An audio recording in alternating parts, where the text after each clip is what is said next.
In the dead of night, on a desolate stretch of highway, a pair of headlights cut through the darkness, revealing something small and motionless on the asphalt. It wasn't roadkill. It was a dog, shivering, not from the cold, but from a terror so profound it had frozen him in place. This is where our story begins. Not with a whimper, but with a silent scream for help that almost went unanswered. My name is Alex, and that night, I was just a tired traveler heading home. I nearly drove past.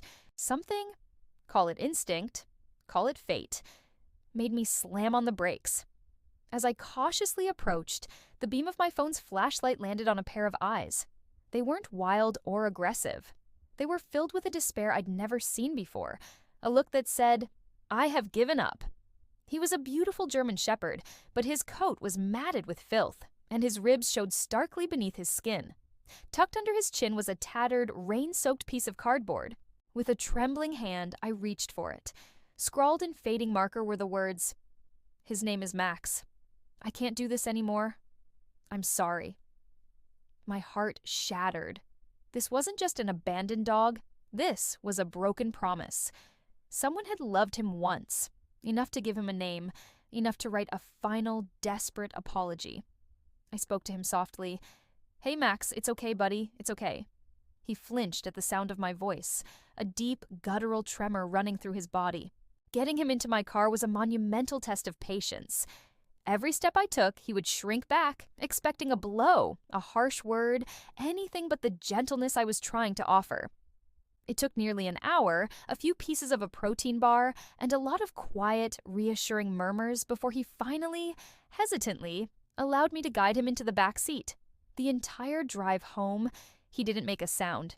He just lay in a tight ball, a statue of sorrow. The first few days were a silent battle. I named the guest room Max's Fort. I filled it with a soft bed, fresh water, and high-quality food, but he wouldn't touch any of it when I was around.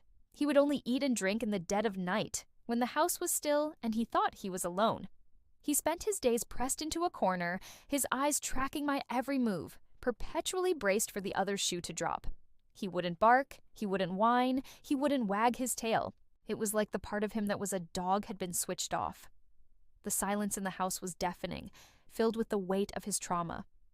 I spoke to him constantly, narrating my day, telling him about my work, my dreams, anything to fill the void with a calm, steady voice.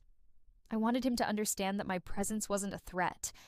The vet visit was a grim reality check. Dr. Evans was gentle but direct. Max was severely underweight, dehydrated, and suffering from a host of anxiety-related issues. But physically, beneath the neglect, he was strong. "The body can heal, Alex," she told me, her eyes kind. "It's the spirit that takes the real work. He doesn't just need a home, he needs to believe he deserves one." Her words became my mission. I wasn't just housing a stray, I was trying to rebuild a soul. The physical wounds were easy to treat with medicine and food. The invisible ones, the ones etched onto his heart, were the real challenge. Slowly, painstakingly, the ice began to thaw. The first breakthrough was so small I almost missed it. I was sitting on the floor, about 10 feet from him, just reading a book out loud. For the first time, his ears, which were usually pinned back in fear, pricked forward, just for a second. He was listening. A few days later, I was preparing his food, and instead of waiting for me to leave the room, he took a hesitant step out of his corner. He stood there, watching me, his body still tense, but his curiosity was beginning to outweigh his fear. It was a tiny crack in the wall he had built around himself. The real turning point came on a rainy Tuesday afternoon, about 3 weeks in. I was feeling a bit down myself, sitting on the living room floor, staring out the window. Without a sound, Max walked out of his room, crossed the living room, and lay down. Not next to me, not even close. He lay down about 5 feet away, but he was in the same room, by choice. And for the first time, he let out a soft sigh and rested his head on his paws. In that moment, he wasn't a frightened animal hiding in a corner. He was just a dog, resting in a quiet house. I felt a lump form in my throat. We sat there in shared silence for almost an hour, two lonely souls finding a strange comfort in each other's quiet company. From that day on, progress came in waves. One morning, I woke up to a soft, wet nose nudging my hand. My eyes flew open to see Max standing by my bed, his tail giving a single, tentative thump against the bed frame. It wasn't a full-blown wag, but it was a start. I started taking him for walks, initially in the dead of night to avoid other people and dogs. He was a phantom, sticking to the shadows, his head down. But gradually we shifted our walks to the early morning. He started to lift his head, to sniff the air, to look at the birds. The world was slowly coming back into focus for him. He was learning to be a dog again. One day at the park, a small terrier mix came bounding up to us. Max froze, his old fear flashing in his eyes. I knelt beside him, my hand resting gently on his back, whispering, "It's okay, you're safe."